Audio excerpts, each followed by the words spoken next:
வணக்கம் இந்தியா. இன்றைய சிறப்பு பதிவிலே சந்திப்பதில் மிக்க மகிழ்ச்சி அடைகிறேன். போன வாரம் நமது சந்தைகளை பார்த்தோமேயானால் week to week remain unchanged. But ID, metal, oil and PSU banks இவையெல்லாம் சந்தைகளை பெரிய வீழ்ச்சிக்கு போக விடாமல் தடுத்து நிறுத்திய துறைகள் என்று சொல்லலாம். மறுபுறம் ஃபார்மா, ரியாலிட்டி அண்ட் ஆட்டோமொபைல் ஒரு ப்ராஃபிட் புக்கிங்கில் கிட்டத்தட்ட 2% விழுந்திருக்குன்னு சொல்லலாம். ஸோ அதுபோல் நம்மளுடைய ஃபாரெக்ஸ் ரிசர்வும் போன வாரத்திலே ஏறி இருக்கிறது. ஸோ மெயினாக சந்தைகளை பொறுத்தவரை பார்த்தோம்னா போன வாரத்தில் இந்த 25,900 இந்த அப்சைட் கேப் இருக்கு இல்லையா, அந்த இடத்துல பார்த்திங்கன்னா மார்க்கெட்டால் மேலே நகர முடியல. அந்த இடத்துல எவரி ஹையர் லெவலில் ஒரு செல்லிங்கையும் மார்க்கெட்டில் பார்க்க முடியுதுன்னு சொல்லலாம். மெயினாக எல்லாருக்குமே தெரியும், இட்ஸ் ஜியோ பொலிட்டிக்கல் இம்பேக்ட்னாலன்னு சொல்லலாம். ஓகே, வரும் வாரம் சந்தைகள் எப்படி இருக்கும், என்னெல்லாம் நம்ம பார்க்க வேண்டும் என்று பார்த்தோமேயானால், அதாவது இந்தியாவினுடைய டொமஸ்டிக் ட்ராக் பார்த்தோம்னு வச்சுங்களேன், நம்மளுடைய குவார்ட்டர்லி ஏர்னிங்ஸ் இதுவரையிலும் வந்திருக்கக்கூடியது நன்கு தான் இருக்கிறது. ஸோ அதுபோல் எஃப்ஐஐ ஆக்டிவிட்டி, ஸோ அவங்க என்ன பண்ண போகிறாங்க, தென் நம்மளுடைய டீல் எகென்ஸ்ட் யூஎஸ், ஸோ அது ஒரு கிளாரிட்டி ஸோ பெட்டராக கிடச்சிதுன்னு வச்சுங்களேன். நிறையா ஹோப் கொடுத்துக்கிட்டே இருக்காங்க. நம்ம மினிஸ்டர்ஸும் ஹோப் கொடுத்து பேசுகிறாங்க, அந்த ஊரில் இருக்கிறவனும் ஹோப் கொடுத்து பேசுகிறான். அவர் பார்த்தீங்கன்னா ட்ரம்ப் மோடி என்னுடைய குட் ஃப்ரெண்டுங்கிறாரு, அதுக்கப்புறம் நான் இதை சார்ஜ் பண்ணுவேங்கிறாரு. ஸோ எல்லாமே பார்த்திங்கன்னா ஒரு முரண்பாடோடு இருக்கக்கூடிய விஷயங்களாகவே இருந்து கொண்டு இருக்கிறது. சைன் பண்ணி அந்த காப்பி வந்துருச்சுன்னா திங்ஸ் வில் சேஞ்ச். ஸோ அதுதான் இன்னும் நடக்கலை. அதுமாரி இன்வெஸ்டர்ஸுடைய அட்டென்ஷன்லாம் இப்போ நம்ம ஊரில் எங்கே போயிருக்குன்னா, அடுத்த 2 வாரத்தில் வரக்கூடிய யூனியன் பட்ஜெட் 1 February 2026 இருக்குது. ஸோ எக்ஸ்சேஞ்சிலேருந்து இதுவரையிலையும் அஃபிஷியலாக அன்றைக்கி ஞாயிற்றுக்கிழமை அன்றைக்கி மார்க்கெட் எப்பொழுதும் போல் இயங்கும் என்று இதுவரை அனௌன்ஸ்மெண்ட் வரலை. வந்ததுனால் சந்தைகள் என்னை பொறுத்தவரையிலையும் ஹோல்டே இருக்கும். காலையில் 9 மணிக்கு ஆரம்பித்து சாயங்காலம் 3:30 மணி வரலையும் சந்தைகள் இருக்கக்கூடிய வாய்ப்புகள் தெரிகிறது. ஸோ அது அஃபிஷியல் அனௌன்ஸ்மெண்ட் வந்தால் தான் நம்ம அதை சொல்லலாம். அதர்வரை இருக்கக்கூடும் என்று எதிர்பார்ப்பு நாம் வைத்துக்கொள்ளலாம். அடுத்தது உலகளாவிய சந்தைகளில் பார்த்தோன்னா 2 கீ ட்ரிகர் இருக்குங்க. ஒன்று இந்த யூஎஸ் யூரான் சிச்சுவேஷன், அடுத்தது யூஎஸ் கிரீன்லேண்ட் சிச்சுவேஷன். இந்த 2 தான் key trigger to the market, இந்த குளோபல் மார்க்கெட்டில். ஸோ அது வர வாரத்தில் என்ன பண்ண போகிறாங்க அப்படிங்கிறதையும் நம்ம பார்க்க வேண்டும். அடுத்தது போன வாரம் மார்க்கெட் ஒரு ஃப்ளாட்டாக தான் முடிஞ்சுது இல்லையா, பட் இருந்தாலும் மார்க்கெட்டினுடைய பாசிட்டிவ் சென்டிமெண்ட் ஜோனுக்குள்ளே வந்துள்ளது மாதிரி தெரிகிறது. ஏன்னு பார்த்தோன்னா நம்மளுடைய குவார்ட்டர்லி பர்ஃபார்மன்ஸ் நல்ல ஸ்ட்ராங்காக இருக்குது.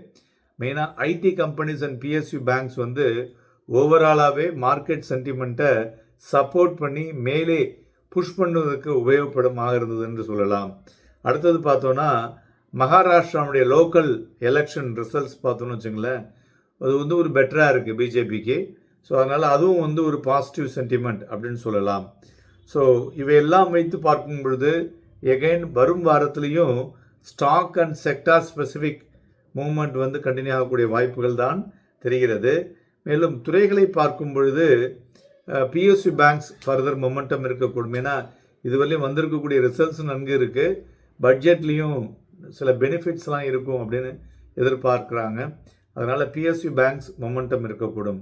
அடுத்தது பார்த்தோன்னா மெட்டல் ஸ்டாக்ஸ் எகைன் இந்த வாரமும் எல்எம்இயில் பார்த்தோன்னா மெட்டல் ப்ரைஸஸ்லாம் ஏறி இருக்குது, அதனால் மொமெண்டம் இருக்கக்கூடும் என்று எதிர்பார்க்கலாம். தென் ஐடி ஸ்டாக்ஸ் அது பார்த்திங்கனாக்க பெட்டர் தென் எக்ஸ்பெக்டட் Q3 ரிசல்ட்ஸ் இதுவரையும் வந்ததில்லை, அதனால் ஐடி ஸ்டாக்ஸ்லேயும் மொமெண்டம் இருக்கக்கூடும். அடுத்தது டிஃபென்ஸு, ஏன்னா ஒரு highest allocation on this budget இருக்கக்கூடும் என்று எதிர்பார்க்கப்படுகிறது. அதனால் டிஃபென்ஸும் நன்கு இருக்கக்கூடும். அதுமாதிரி இப்போ புதுசாக அதில் பார்த்திங்கன்னா துறையில் டீயில் என்னென்னு பார்த்தோன்னா இந்தியா அண்டு கென்யா தான் கீ ப்ரொடியூசர்ஸ். அங்கேயே பார்த்திங்கன்னா ப்ரொடியூசர்ஸே ஷார்ட்டேஜ் ஆகுது. அதனால் இப்போ ரீசெண்டாக நடந்த ஆக்ஷன்ஸில் ப்ரைஸ் டிஸ்கவரி அதிகரிச்சிருக்கு. ஸோ அதனால் அந்த துறையில் உள்ள பங்குகள்லாம் மொமெண்டம் வரக்கூடும் என்று எதிர்பார்க்கலாம். ஓகே, இப்போ டெக்னிக்கலாக சந்தைகளை பார்த்தோன்னு வச்சுங்களேன், போன வாரம் ஒரு தோஜி பேட்டர்னில் இருந்தது மார்க்கெட். அதில் இருந்தாலும் ஒரு ஒரு lack of follow up at higher லெவலில் பார்க்க முடிஞ்சதுன்னு சொல்லலாம்.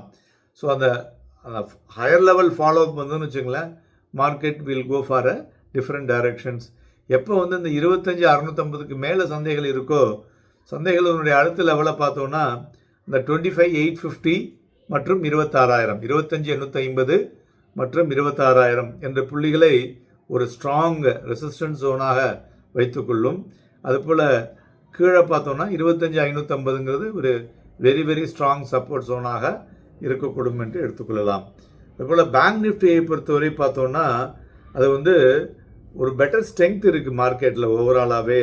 ப்ளஸ் ஒரு ஒரு பையிங் வந்து மார்க்கெட்டில் அதில் ஒரு மொமெண்டம் கொடுத்துக்கிட்டே இருக்குன்னு சொல்லலாம்.